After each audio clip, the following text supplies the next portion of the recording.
Okay, I think we should get going so that I can try and finish off this terrible thing called neoliberalism.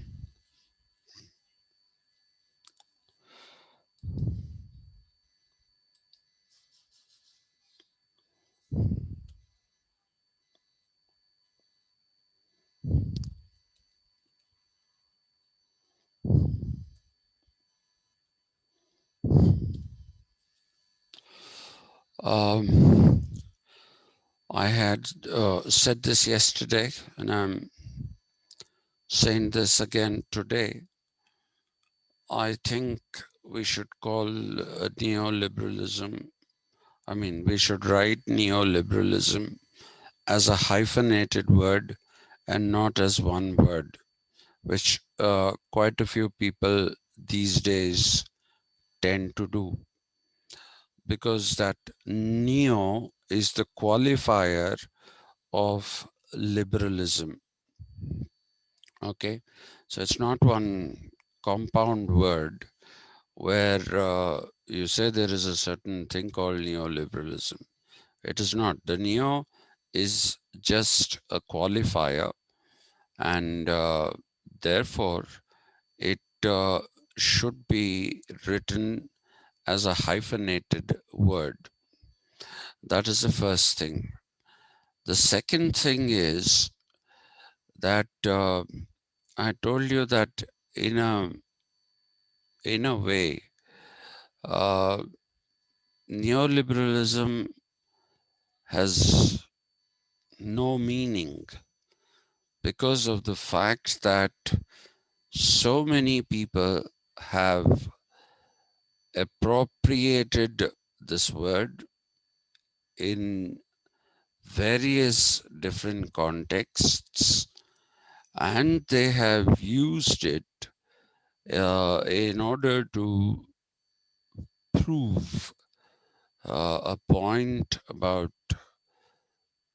liberalism. And whenever somebody uses this becomes, whenever somebody uses this expression, it basically means that they are talking about the revival of classical liberalism. Please remember, while we were doing Western political thought, I had told you that liberalism as such is a large umbrella. I told this to you even when we were doing libertarianism and Rawlsian liberalism. Okay, it's a very, very large umbrella under which many different strands of liberalism have taken shelter. Uh, the skepticism or skeptical liberalism of the variety that you find in Hume is definitely liberal, because he's not uh, in any way abandoning the chief principles of liberalism. All he is doing is questioning as to how one would apply the the concept of natural rights. From where do you derive them? Who gives these natural rights? So that is all he is doing, questioning a particular aspect of liberalism, which is derived out of individualism anyway. That is all he is doing. So people will call him a skeptic among liberals, perhaps. Okay, though there are some who are, again, they'll use this hyphenated expression of skeptical liberalist, or his form of thought as skeptical liberalism. Some may do that. In answer to the questions that had been raised by the questions that had been raised by uh, David Hume, you have the utilitarian form of liberalism. And utilitarianism, I find it very fascinating for various reasons. And I'll talk about them in the Western political thought paper. When we're doing that, I'll talk about those things. It's fascinating, not necessarily for good or you know well-intentioned reasons, but for various other reasons. So that is one thing that you have to keep in mind. But that's yet another category that fits in this or falls under this umbrella of liberalism. And we do know now that Rawlsian liberalism is another category that fits under the umbrella of liberalism. Uh, However, when we talk about libertarianism, I have a bit of discomfiture. Well, uh, though one would assume that the process of appropriating libertarianism into liberalism has happened, that is the usual assumption. But there are still a number of leftists, Marxists, who espouse um, the whole idea of libertarianism. Uh, but libertarianism, only in the case of America, only in the case of America, became a substitute term for liberalism itself, because of the fact that what was classical liberalism ultimately went under the category of libertarianism, thanks to some concerted efforts made by people like Benjamin Tucker, about whom I had spoken to you, and then I had spoken to you about Dean Russell, and also Murray Rothbard. And so if you look at all these people, it does look like there has been a concerted effort to bring it into this site, uh, away from the left, and left meaning away from the socialist and communist philosophies. And I told you that there are three maneuvers, and the fourth maneuver, which is the one that is being carried out by Nozick, is the definitive maneuver that perhaps replaced liberalism uh, in America with libertarianism. Okay, that maneuver brought about that thing because what was happening is in American everyday life, liberal lost its philosophical meanings. And what happened to liberal was that it just became uh, an indication of a certain kind of attitude, so to speak. So those people who were very tolerant, the idea that it is an attitude is not in any way, what should I say, in any way different from the philosophical principles anyway. It's not different from the philosophical principles, but it got stripped of its philosophical principles and it just presented it as unnecessary tolerance of things which should not be tolerated.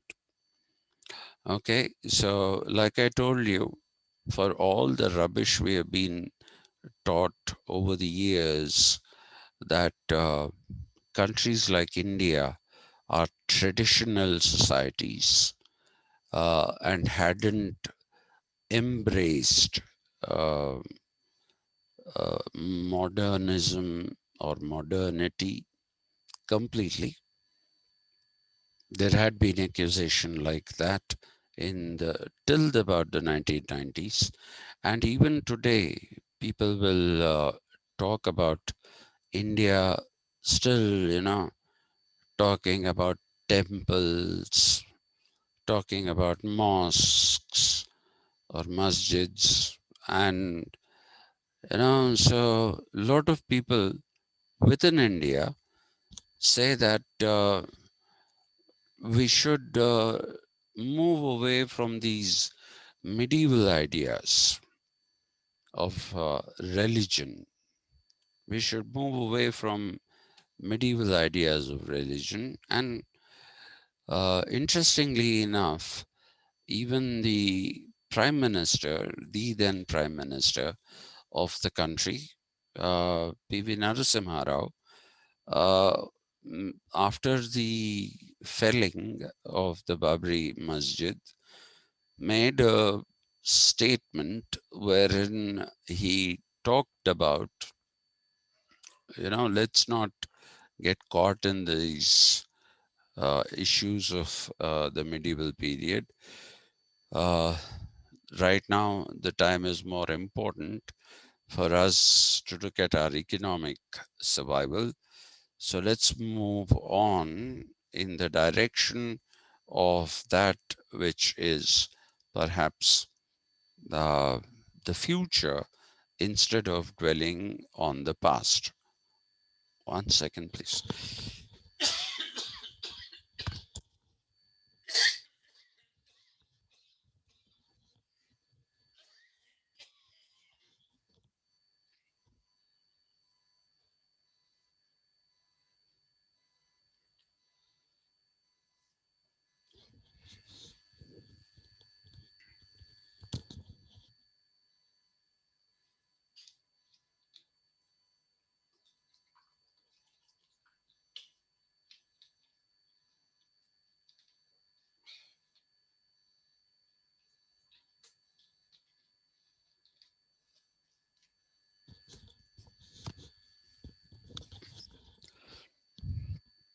I'm sorry about that. Yeah, and so even Narasimha Rao talked about this whole thing about the masjid and the mandir being a medieval thing because it was, after all, if there really was a temple which was brought down and a masjid built on top of that, um, then sorry, then uh, that was done during the medieval period. So why worry about it now? So we have been accused, and we have also told ourselves that we are following, uh, issues not of modernity, but of the fact that they belong to another time period, mainly medieval, but in some instances, even ancient period. Okay, the thing to do at this point would be to take a look at the politics of America, since we're talking about liberal attitudes.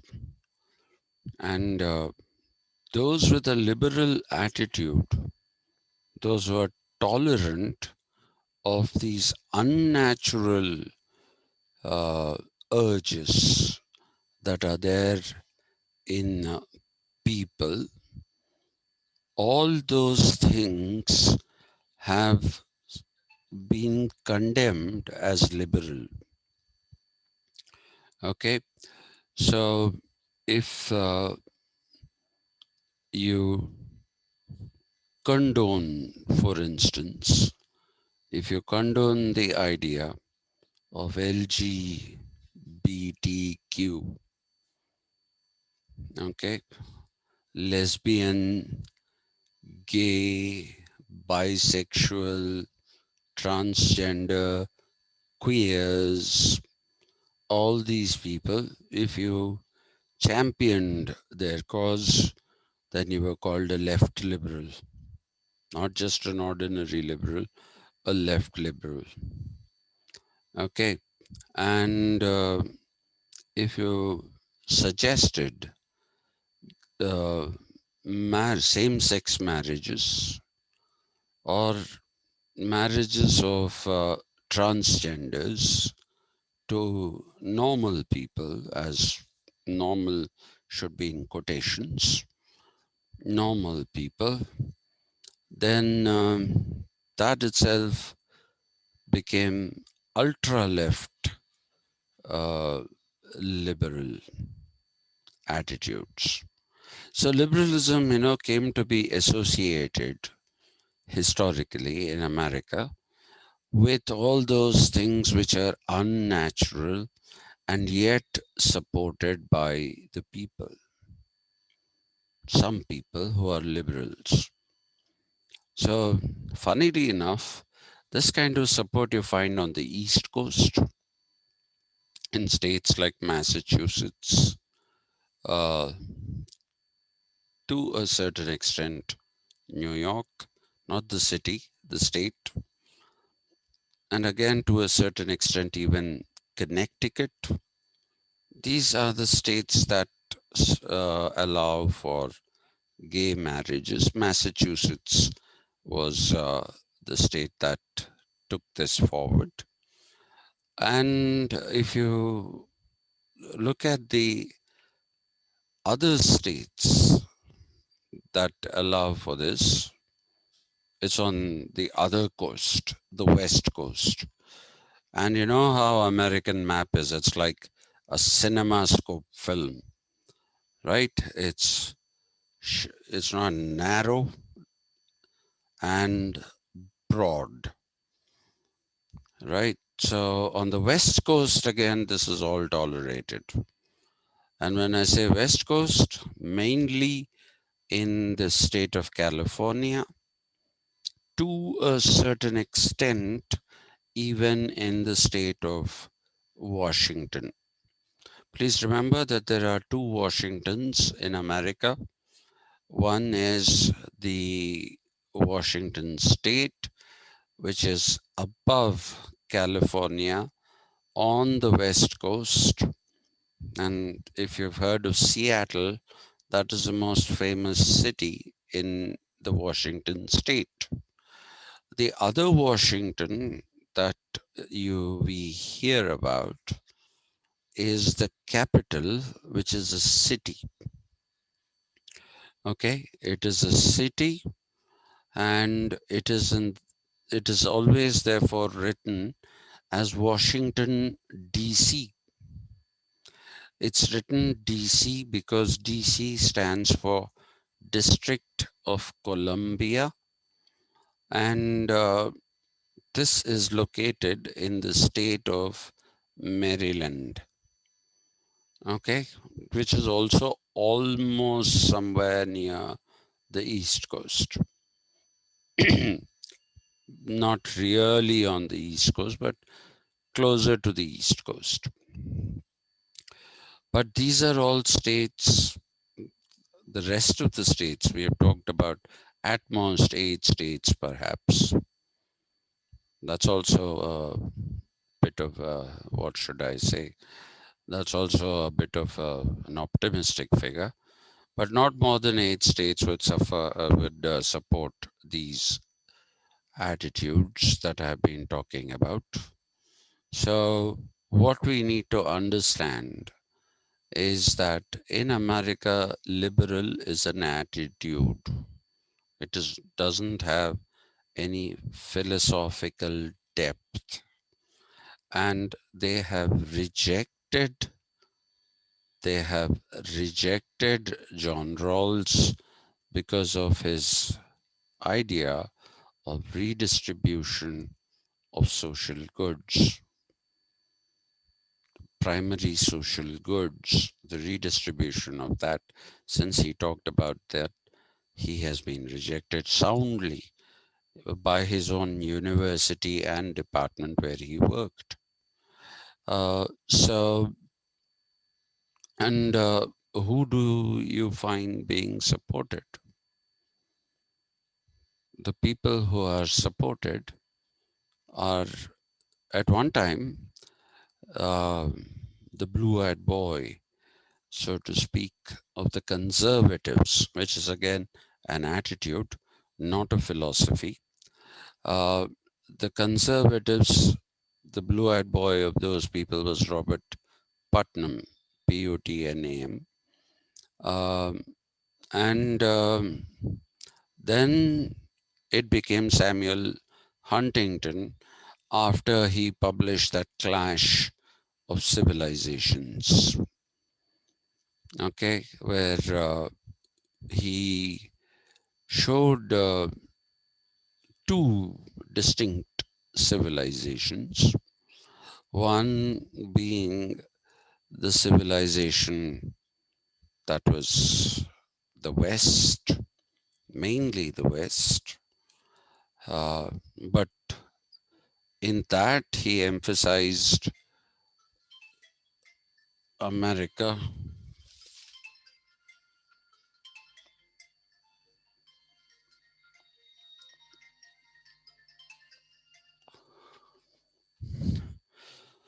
He emphasized America, and you will see that um,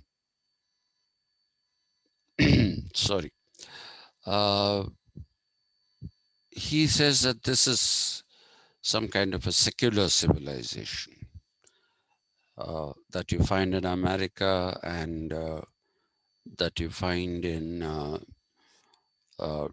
some of the developed European countries. And he contrasts it with the what we call the West Asian Gulf, and we should call it the West Asian Gulf while we are in India. It is not correct on our part to use the American nomenclature about, that being the Middle East. Okay, so they are to our west. So why are we calling them Middle East? Uh, Actually, maybe in one of my evening classes, uh, if Mr. Akshay Kumar, uh, I know you're not Akshay Yes, Kumar. sir. Akshay Puneet. I know, I know you're not Akshay Kumar. I, I couldn't resist calling you that. Okay. I have a stupid sense of humor. I make stupid jokes, so you have to forgive me for that. So, if Mr. Akshay Kumar permits, in the evening class, I would like at some point in the very, very near future, look at this whole thing of how the world has been carved out into different areas. And it has been done by the colonial powers, and subsequently it has been done by America, and somehow, unquestioningly, we people have also adopted it. So if you go by the American, uh, this is a bit of a digression. I understand that. I'll come back. If you go by the American thing, they find themselves in the left-hand corner of a map, and that is the West. So keep looking east. They can't look west because there's nothing. Okay? On the map, there's nothing. So they keep looking east. So they come all the way Middle East, then uh, Southeast Asia, and then the Far East. Okay, that is their classification. Now, where are we in that? So somebody asked, where are we? So they said, you are South Asians. So we somehow don't seem to be uh, figuring in this west-east thing at all. That polarity we don't figure in. What we figure in is a north-south polarity. That's where we figure in.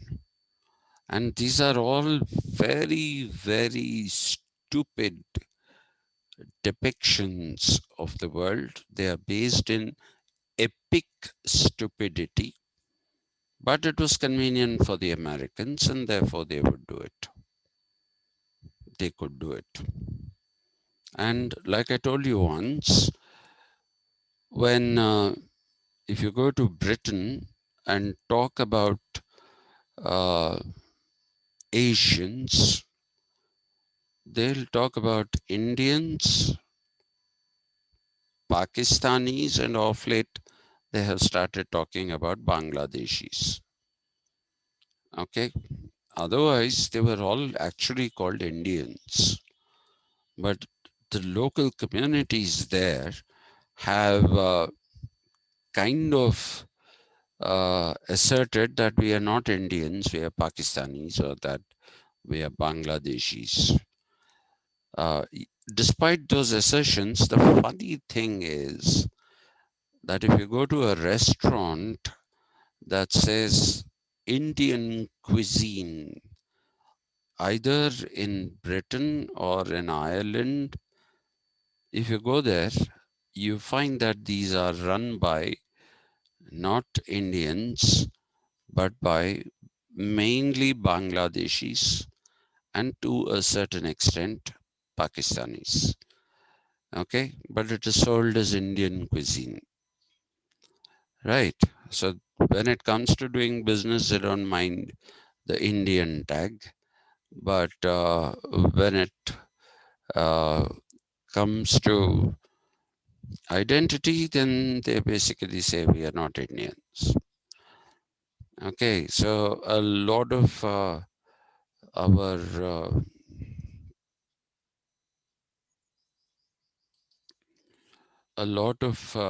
our people keep talking about what should I say? Um, they keep talking about how uh, Asians are in Britain and how they are in America. In America, when you say Asian, then you're referring to those who are in the Southeast Asia and Japan. Okay, those are Asians. We are called East Indians, by the way. Okay, we are called the East Indians. And at one time, the British had designated uh, Southeast Asia as Indochina region. So that in itself is a fascinating thing. But enough of that digression. Uh, so if we look at uh, the idea of libertarianism, it became a philosophy, whereas liberalism became an attitude, and a negative one at that. Whereas libertarianism became a positive philosophy, okay, one that was palatable to most Americans.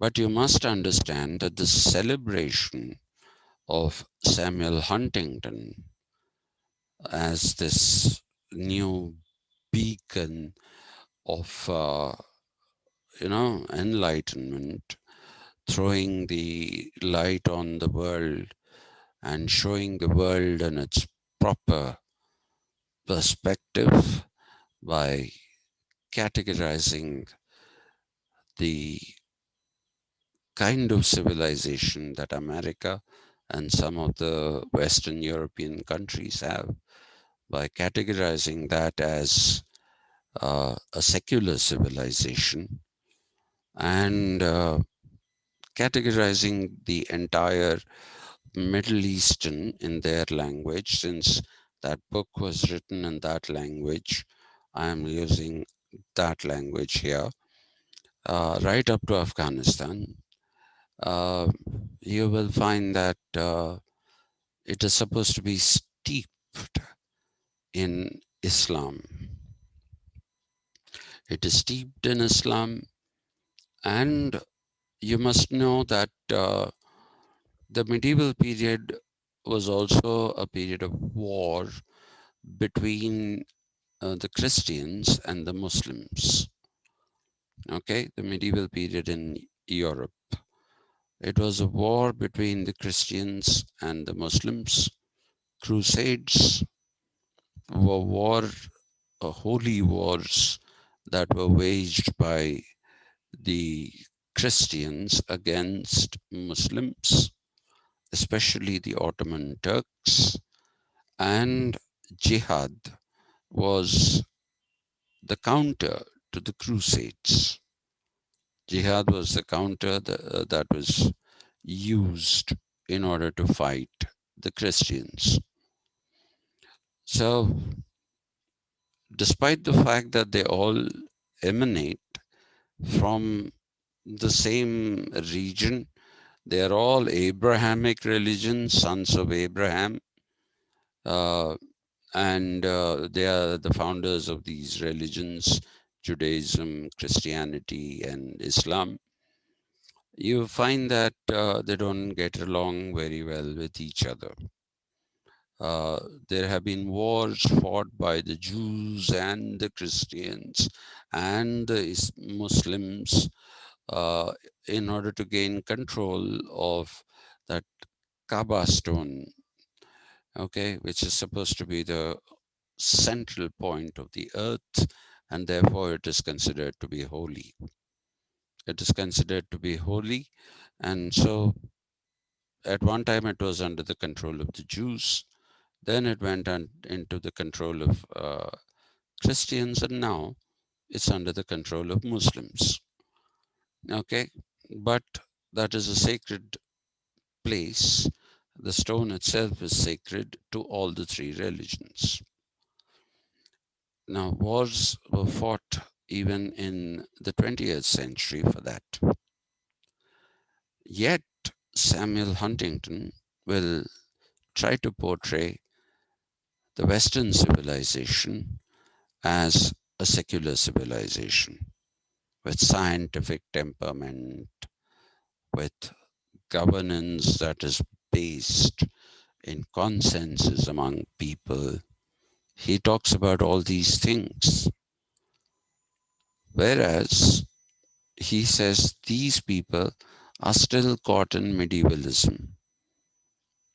He stops short of calling them barbarians, but he implies it. And so for him, it's the clash of civilizations. The medieval, almost barbaric people. And when you see the descriptions of Afghanistan, it is nothing has changed here. Barren landscapes, snowscapes, no growth, no difference.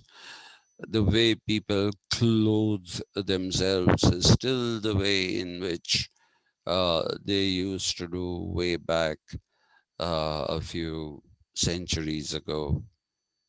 All those things are said. Okay, so it's a clash of civilizations. Secular versus that which is steeped in superstitious religiousness.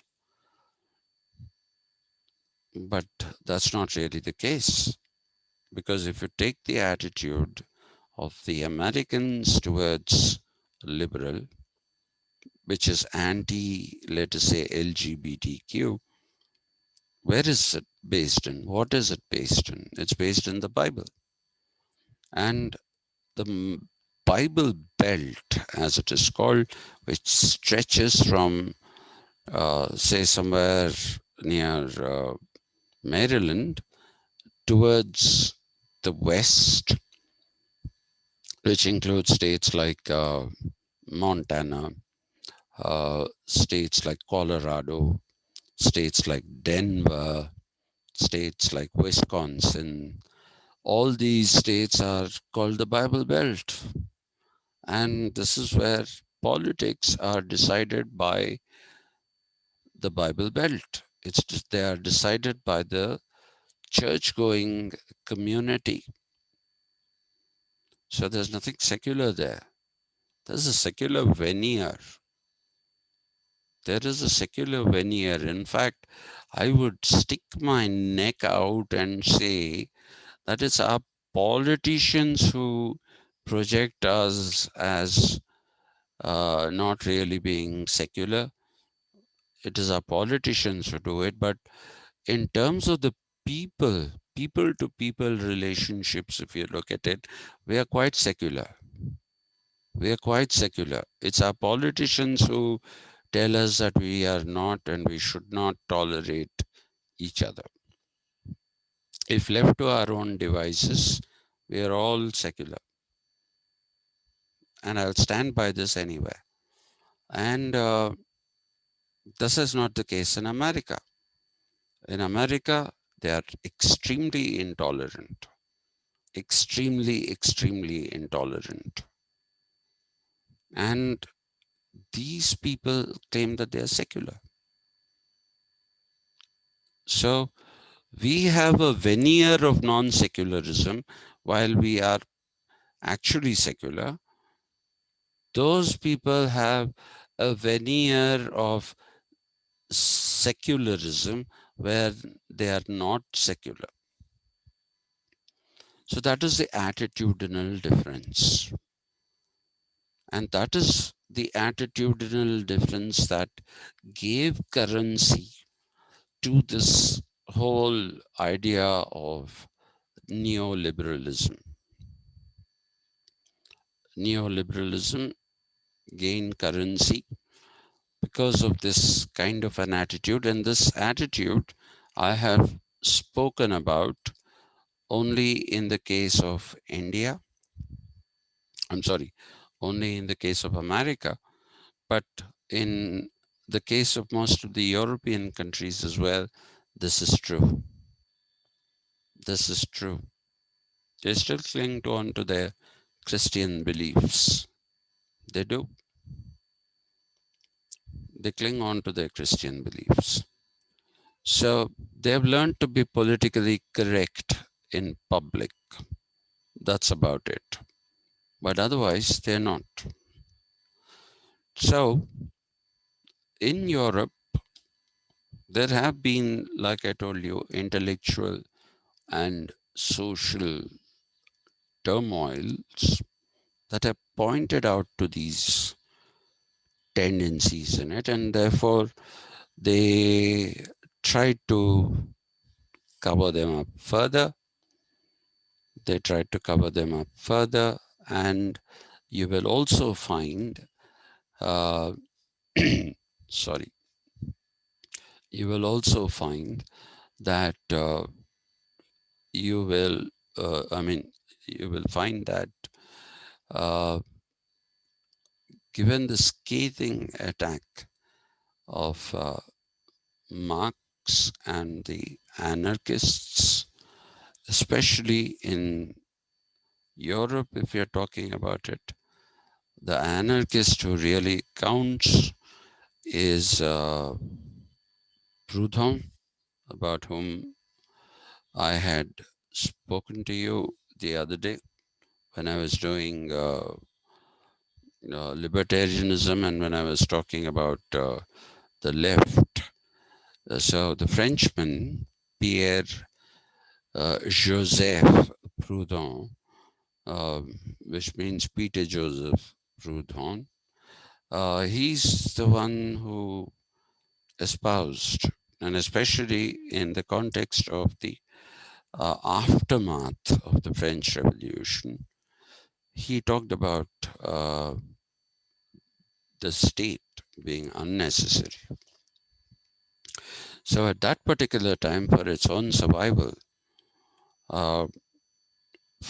survival, the state basically had to change. The state had to change. It had to take on welfareist measures. So you had the emergence of the welfare state. This is my answer to your question of yesterday, Mr. Akshay Kumar, superstar. Do we have a socialist? I'm not a superstar, sir. I met you. You're my superstar. Huh? I have made you my superstar. All right. Uh, so you asked me, can we have socialist? I don't think so, because socialism doesn't want a state at all, so welfare or otherwise. Uh, but to They which, do priority to social welfare activities. as a community, yeah, that's why it's communism. You have to live as a human community, not as isolated individuals, which is what individualism is. And you will see when I teach Marx, Marx says that in capitalism, in the later stages, people do not even relate to each other as human beings. They relate to each other through commodity exchange. Okay, and he calls this commodity fetishism. Commodity fetishism is, fetish is a spirit. A commodity is a dead object, it's not alive, right? It's not an alive, it's a thing. But it gains a spirit because it is only through the exchange network of commodities that you are able to maintain the human society.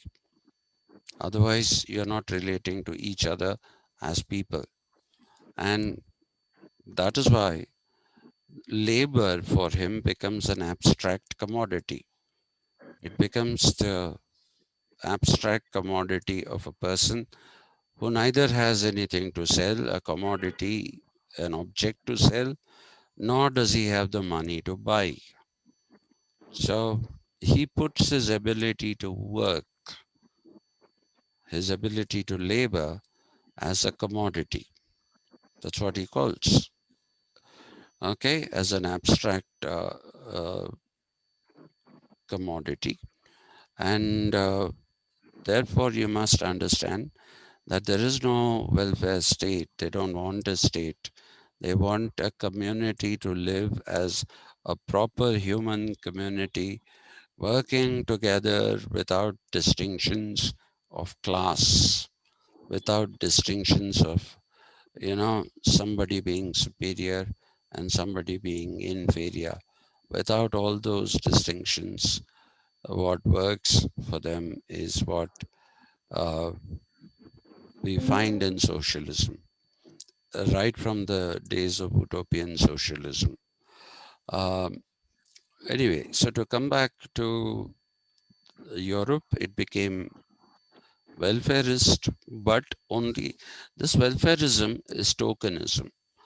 It doesn't try to change anything drastically in terms of, having a new kind of, what should I say, a new kind of economy where there'll be a better distribution of social wealth, and where there'll be more opportunities for people to showcase their talent. No, they're not doing all that. They are still not taking the uh, accident of birth as one of the most important thing that determines where somebody ends up in society. They are unwilling to look at that thing. So what are they doing? They're giving you something like an unemployment dole, which is like our good old Montek Singh Ahluwalia saying things like, if you have 31 rupees per day, then you can have, um, you are considered to be above the poverty line. And I happened to meet him in a seminar where he said this. I mean, I meet him in the sense that I was also there in that seminar where he made this proclamation, and I told him, Dr. Ahluwalia, if I strip you of all your riches, I put you in not the kind of clothes you're wearing, but a working class clothes with no footwear, nothing, and I give you 31 rupees. I'd like to see how you survive one full day. How you will survive one full day. I actually challenged him. I said, I'd like to see how you'll survive and how you will say that you're above poverty line. More importantly, how will you say that you're above poverty line? In that 31 rupees, are you able to go and buy yourself footwear? Are you able to go and buy yourself some decent clothes? Can you even get to eat some decent food? You can't. You can't do any of those things. If you can, do it and show it. So anyway, so that is the kind of economics that get called neoliberal economics. So you see that this was happening in the late 19th century in Europe, where you were just given some doles which were just good enough for you to have probably one meal a day. Okay, just one meal a day, not even two meals a day, just one meal a day. And then you're put in night shelters, especially during the winters, because the winters are quite cold, they're quite severe. And anyway, they don't want poverty to be seen in public. So they are put in night shelters uh, by the government, and people live there in tatters and rags. I sent you a song, if you remember, Akshay Kumar, the Yes, gun, sir. the gunner's dream. Did you listen to that? Did you see the lyrics? Gunner's dream. I Gunner, didn't. You didn't listen, send me, sir. I didn't send you, then I'll send it to you today. The Yes, sir. Gunner's Dream, in which he says, a place to stay, enough to eat. Somewhere old heroes shuffle safely down the street. Okay? Old heroes of war veterans. And that whole album, did I send you Tigers Broke Free? Yes, sir. Yeah, that is the story of the death of what is his father at Anzio. Yes. That's why it ends with, did you, there is that tremendous irony in that when he says, my eyes still grow damp to see that thing signed by His Majesty in his own rubber stamp. Yes, Okay, sir. so, and it ends with, that's how the High Command took my daddy from me, right? So Yes, sir. he was a 3 month old baby in the Second World War when his father died. I'll send you that Gunner's Dream. Okay, it's an amazing song, an amazing song. Uh, anyway, so the point that I'm trying to make is that people don't have enough to eat, even in the developed countries. They are hidden away, cleverly hidden away. They are not shown to the world. Whatever we may be, we are transparent. They are corrupt, but they don't let the world see it. We let the world see it. We are corrupt. Whatever we are, we show the world. That's a good thing about us. But to get back to this thing called neoliberalism. So basically, the movements uh, that culminated in neoliberalism. Yesterday, I was talking to you about the oil price, if you remember, and the formation of the OPEC, Organization of Petroleum Exporting Countries. All these things, they came to head around the 19, from starting with the 1960, middle of the 1960s, till about the beginning of the 1970s. All these things were happening. The peak oil power, sorry, what was that?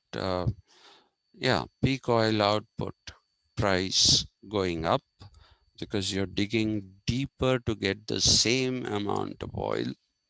So oil wells were drying up, petroleum costs were going up, and all that. And Nixon removing the gold standard in 1969 and replacing it with the dollar and dollar reserves as the way in which you would evaluate the value of a currency, uh, that made the petrodollar. Okay, that made it the petrodollar.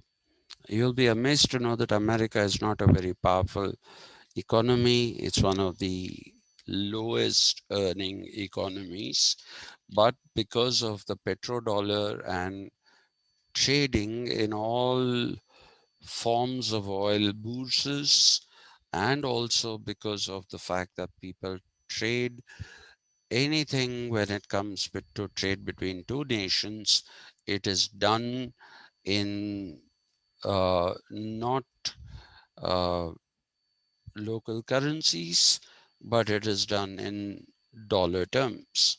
And that's why America continues to look like it's the biggest economy.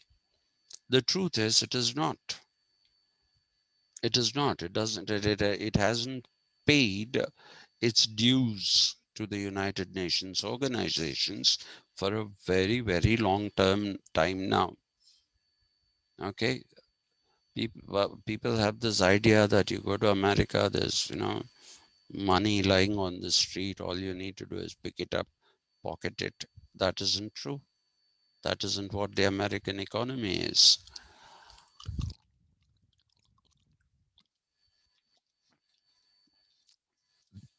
There is enough poverty and squalor.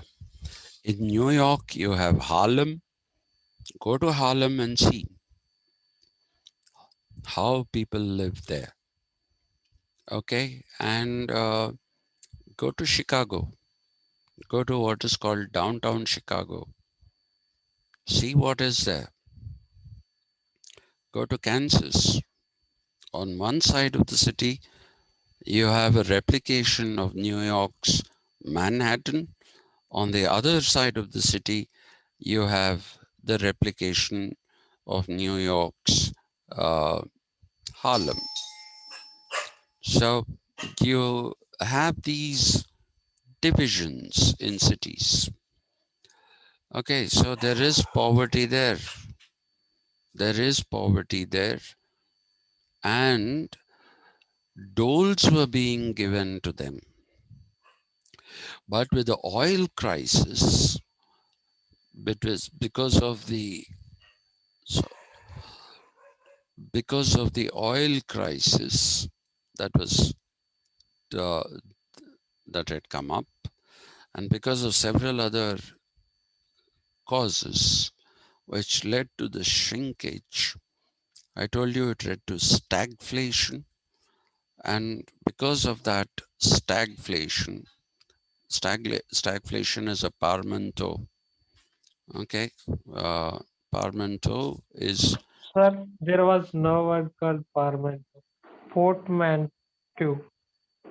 portmanteau. Correct. Portmanteau. P-O-R-T. Correct. Sorry. Thanks. Thanks a lot for correcting. Portmanteau, which is putting two words together. Uh, uh, Portmanteau is from you take uh, which word were we talking about? Um, Stagflation, stagnant, and inflation. That leads to stagflation. Yeah, so that's portmanteau. So, uh, so that is the word. I'm sorry that I gave you the wrong word. Like I told you, I'm forgetting my French. It's no big deal. I'm forgetting my English. So, so you'll find that uh, this particular thing, stagflation, led to the movement away from Keynesian economics. See, because Keynesian economics, uh,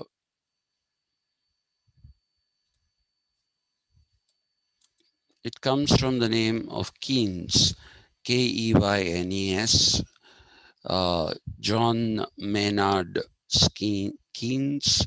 Keynesian economics believes in different kinds of subsidies,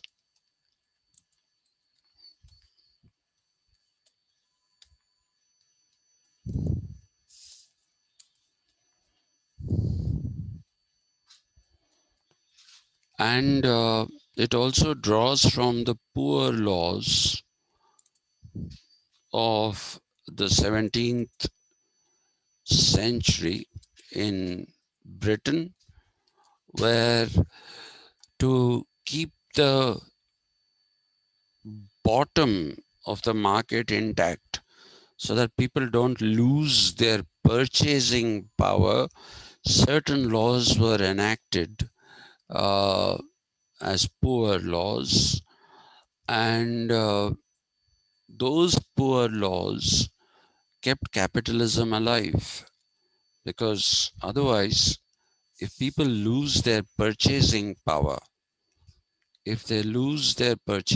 power, then capitalism will not be a profitable thing. And please remember that the primary driver of anything with capitalist is profit. If you don't make profit, then there's no point. Why be a capitalist if you don't make a profit? Okay, so the poor laws were there. So Keynes had taken all these into consideration and talks about the necessities for subsidies and in a welfare state and some welfareism. And in fact, I told you that though people today accuse Manmohan Singh of being a, what should I say, neoliberal economist, he's not. He's actually a Keynesian economist, a strong Keynesian economist. He believed in John Maynard Keynes's economic system, which is without doubt uh, having some merits. Okay, it isn't the greatest answer because it doesn't really uplift people, but at least it prevents people from down further, falling down further. That again is the difference between socialism and welfare state. Welfare state continues to be individualist. It only gives you welfare to the extent that it won't let people fall below a certain level. And also, it will provide certain services like Medicare, which is free for the elderly, the pensioners who cannot afford it otherwise. So, that kind of thing. And in these three countries, Germany, Netherlands, and Finland, and to a certain extent, I think even Norway, Denmark, and Sweden also give either free education or extremely subsidized education. Now, all these things came under a cloud because this is all intervention of the state. Without the state intervening, you can't have subsidies. So, the Keynesian economics that you find requires a state, and not just a state to be there for a name's sake, but a state that acts, an active state. Okay, an active state that works for the people in whatever way. It might not be to the satisfaction of everyone.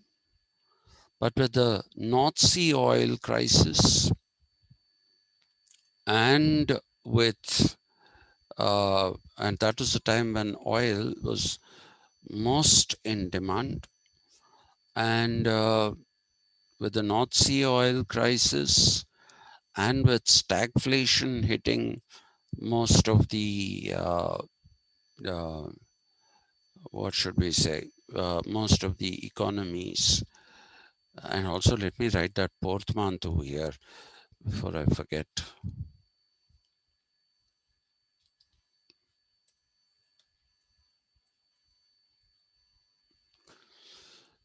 Thanks a lot once again,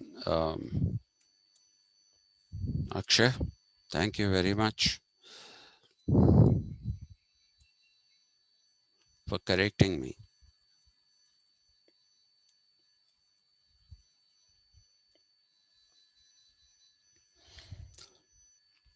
Yeah, so it's a portmanteau, it's a French word.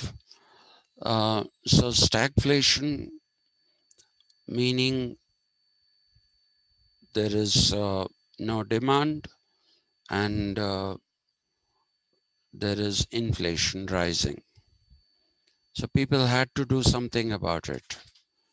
This is when uh, America actually started intervening again in different parts of the world, and especially Europe. Because remember, these are the days of the Cold War.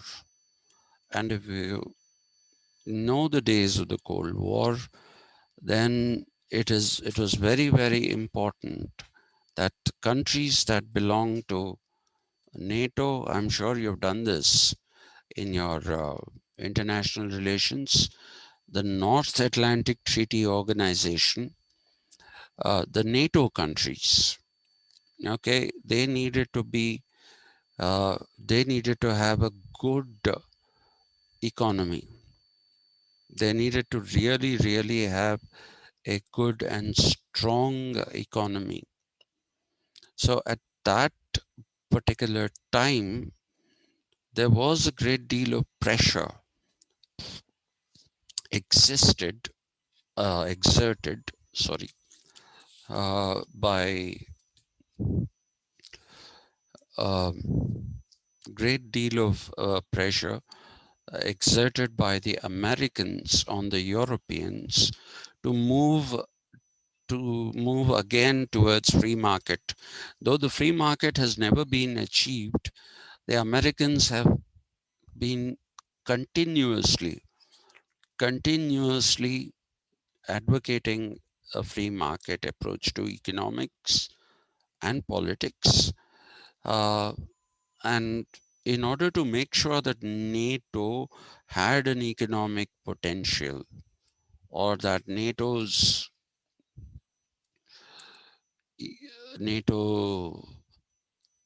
countries,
so frankly speaking, what the Americans were suggesting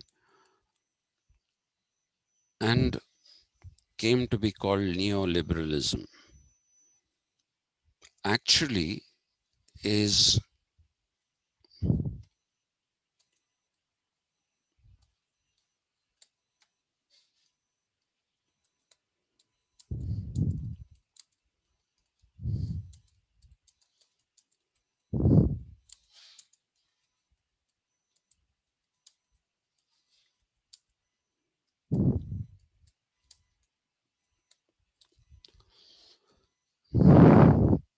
it was a neoliberalism is a return to the roots of classical liberalism.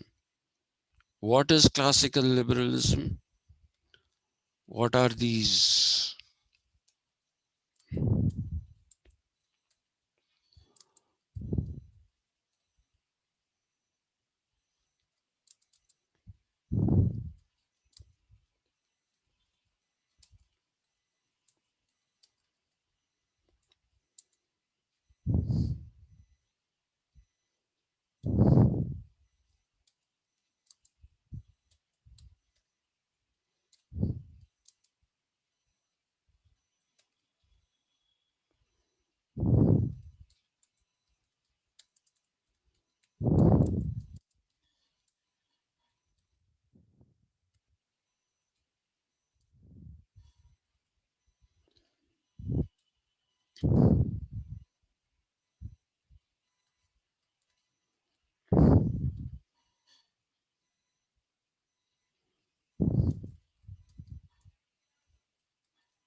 Okay, so free trade is removing barriers on trade. Okay, because we did have later on the GATT, okay, General Agreement on Trade and Tariff, uh, and this GATT has now given way to the uh, um, it has now given way to what should I call the WTO, the World Trade Organization. Again, in the World Trade Organization, there is a thing called GATS, GATS instead of GATT. And the GATS is General Agreement on uh, Trade of Services. Okay, uh, trade and services. So that's the because more economies like India have become uh, service oriented, and we are not doing this service for our country. Uh, the business for doing service is being provided to us by either offshoring or through outsourcing. Offshoring and outsourcing are two different things. Like outsourcing is when you take a company, you see that it has potential, and you give them a contract to do what it is that they have their uh, expertise in. So most of the outsourcing that is done is in the banking sector, not Indian banks, foreign banks outsourcing services from India. And you also have HR firms located in India doing work of HR for companies in Europe and also our biggest market, the United States of America. So the GATS component was introduced because they said, we are giving you all this, so you have to give us an access to your economy. You have to give us an access to your economy. That is why the trade and services, we've given you access to our services. Now you give some access to us to trade here. That's the GATS. And funnily enough, education is introduced, is a part of that. Education is a part of GATS. It's a privatization of education and allowing foreign universities to come up and set up their campus in India is one of the services that one of the sorry, not services, one of the conditions that is there in GATS. Now, it beats me as to why this has not happened. Probably because I told you, American economy is not as strong as we think it is. To outsource something that you're doing and giving, or offshore, which is what Google did, which is what Microsoft did with their India Development Center in Hyderabad. Google doing their AdWords and AdSense from Hyderabad, their biggest office outside of Palo Alto in uh, California. Facebook, they have offshored because here they pay 40,000 and get a pretty good employer. They don't, and they don't want anybody more than a graduate. They're not looking for PhDs. They're not. They're not looking. They just want a graduate. A graduate, and a graduate is quite happy if you get employed for 40,000, 45,000. Why not?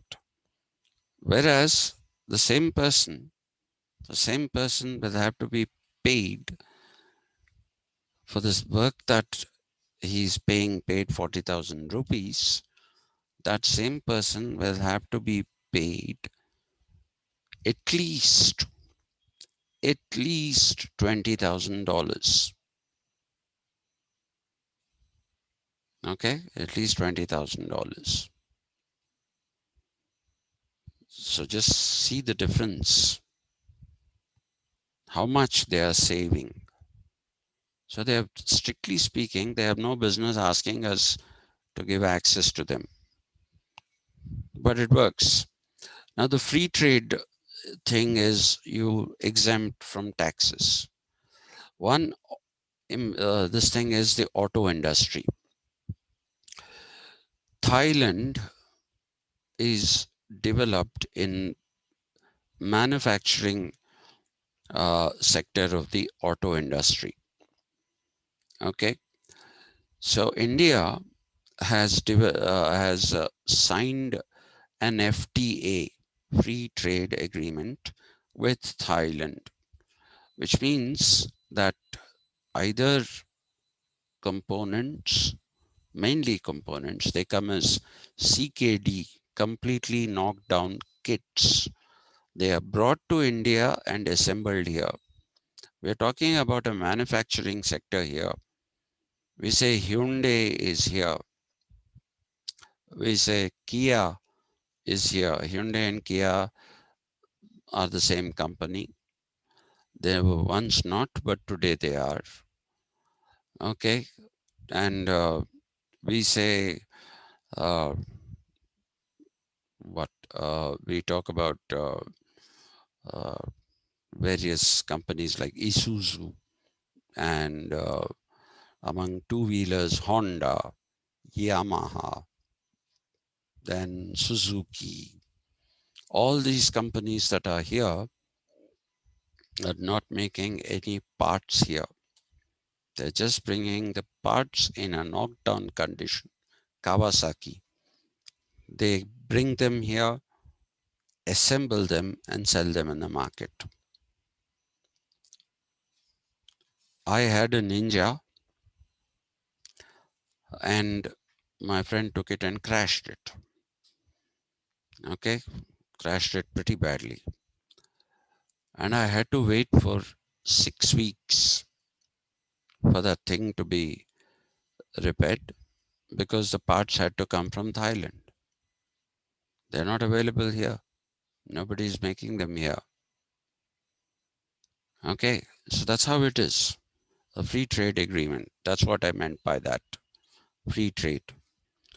Now we have uh, there was an attempt at one time to create a SAFTA, South Asian Free Trade Agreement, between the South Asian nations, that there should be not tariffs.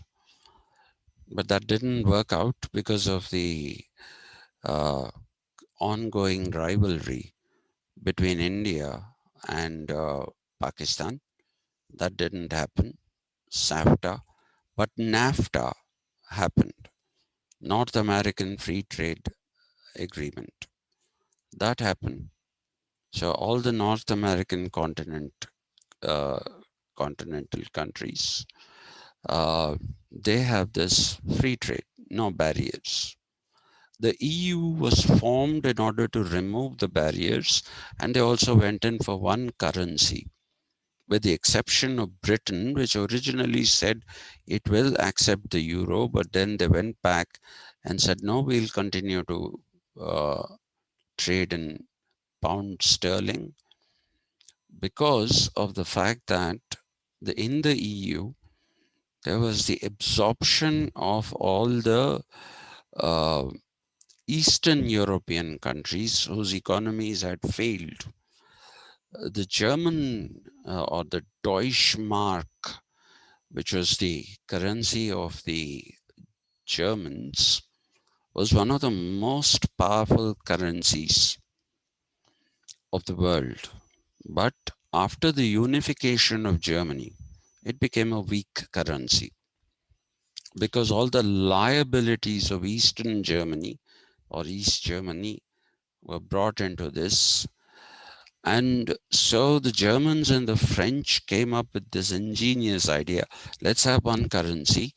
And instead of one country absorbing the liabilities of all the Eastern European countries, uh, and even Turkey, though it's not really Europe, but it is Europe, I guess. And so they said, let's spread that, and therefore they went for the euro as a currency so that it doesn't damage one economy only.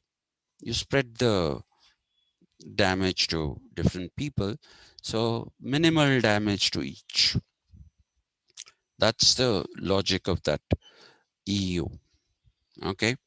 And the Brexit is happening because of the fact that there are more and more migrant workers, not migrants coming from India, Pakistan. No, not migrants of this variety. You can't stay there for even a day. Even if you do an MA course, after you do an MA course, within a month, you got to get out. You have to get out wherever you are. Okay.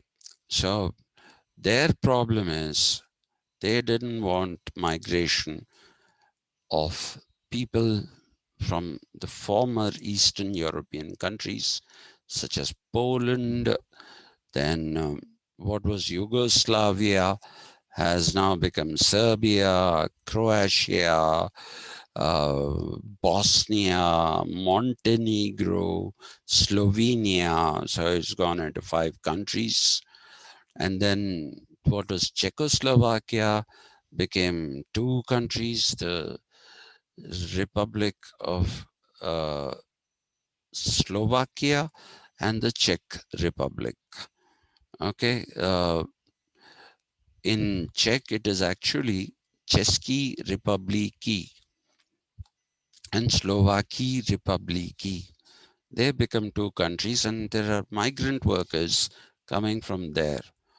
And in the long term, it was believed by these people that this is not good for Britain, so they exited from the European Union.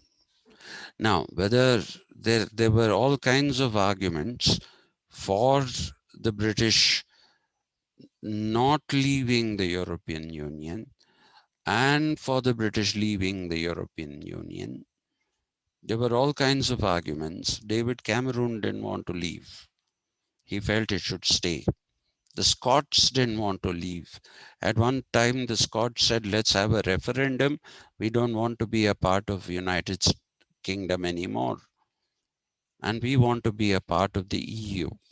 So there were both sides of the coins. I'm not going to go into those right now. What I want to do is I want you to understand that these are all the practices that have been called neoliberal. In India, when we had a license Raj. Please remember that. A license Raj in the sense, even if you had to sell a pencil here, or if you had to manufacture a pen, ballpoint pen in India, you had to have a license. Otherwise, you couldn't do it. And Indira Gandhi, when she went towards this Atmanirbhar Bharat that this great man is talking about. Uh, she called it, her father called it self sufficiency. And she said, we'll build a vibrant public sector that will also manufacture goods and sell at a cheaper price.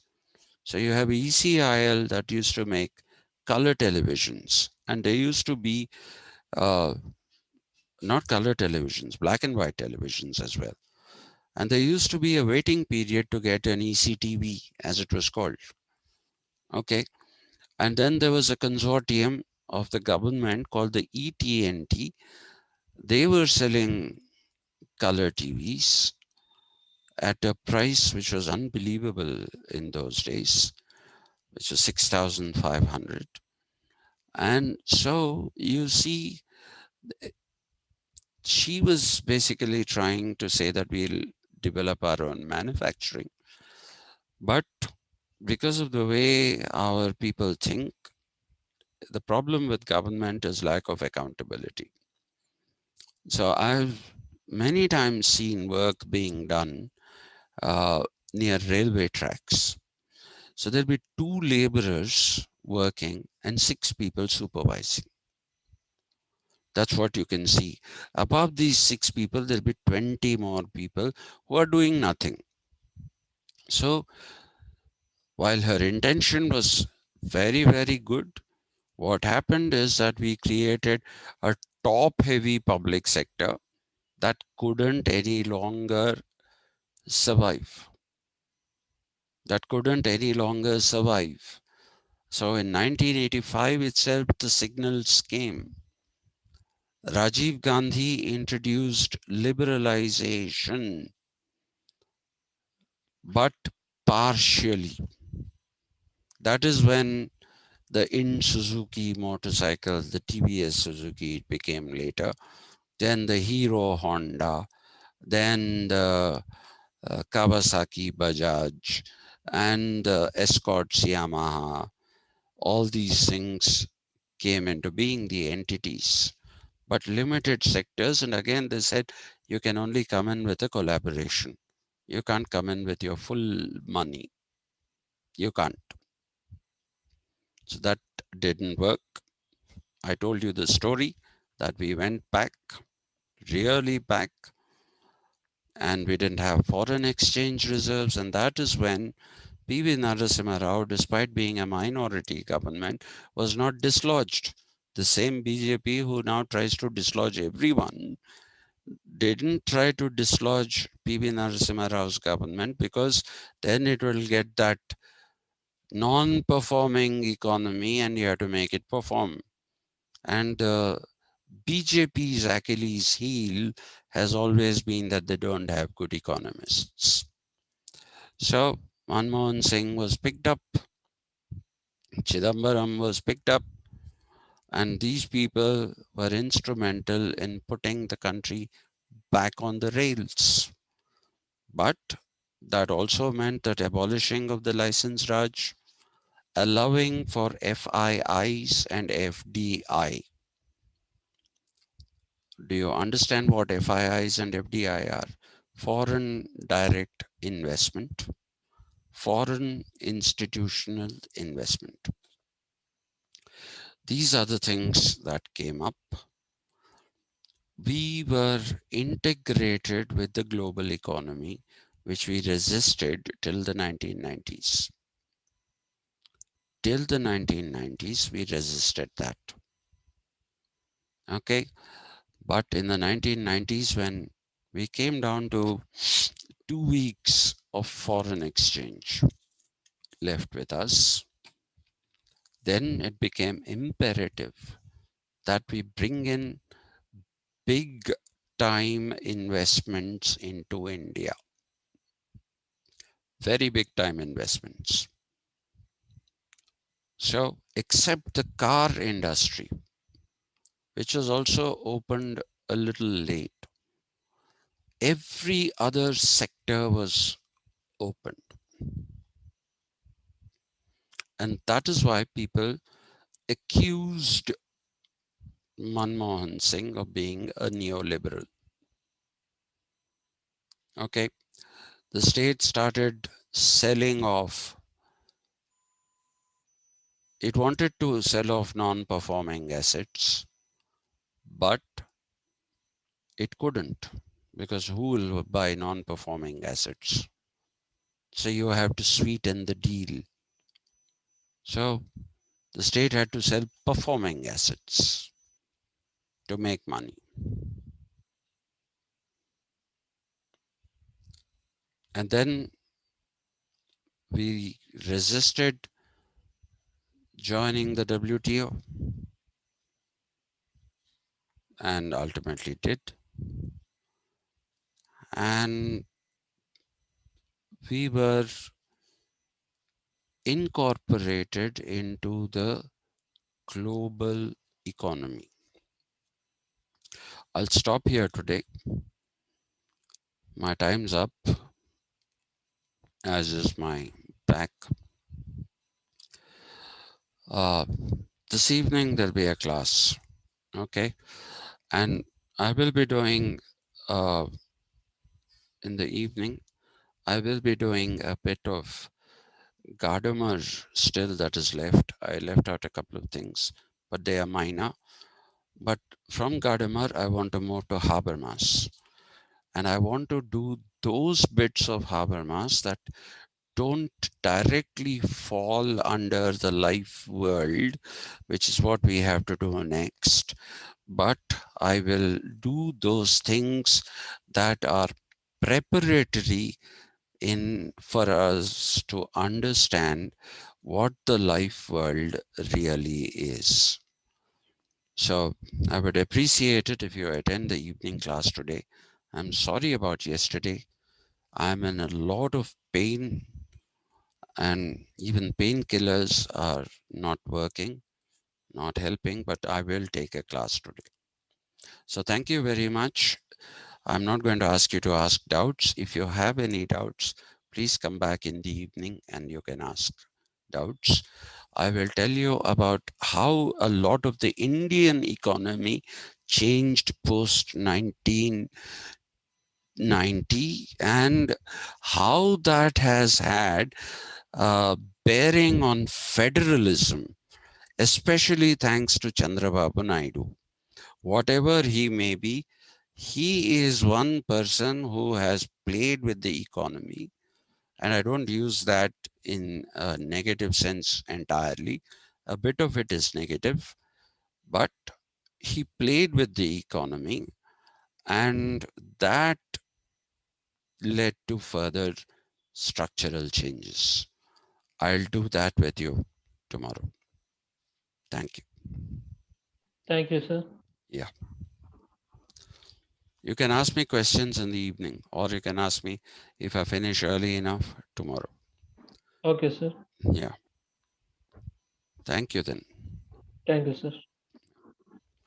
And once again, thank you for Portmanteau.